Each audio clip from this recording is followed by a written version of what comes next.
In this video, I will show you how to search for the Webtoon promotion codes for the year of 2024. For that, the process is very simple and easy. In this video, you will know that how you can use it.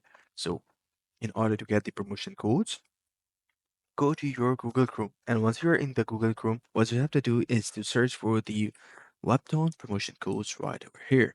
So once you have done that, you will see a lot of websites that will pop up on your Google Chrome interface. What you have to do is to go one of them. For example, I'm going to go to the Reddit one right here.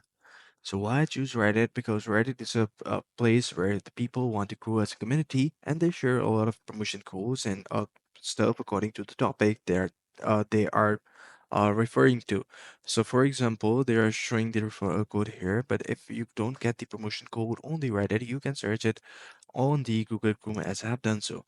So here you guys can see that there's a lot of website. You can choose either one. For example, the Charlintel, the Eloquare, the Webtoon, or the Trickfly.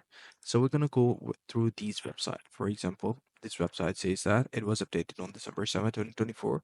It says that there are no working promotion codes except for this one. Here's a list of Webtoon promotion code for December. So this is the code that you can use, but code can only be redeemed once, after which they will no longer be valid. We will update this page with the new codes in the future. Please bookmark this page to keep up to date. So these are the expired ones that were used latestly, but these are the expired one now. But you can always search this process to get the latest codes. So that's how you can do it. I hope you find this video helpful.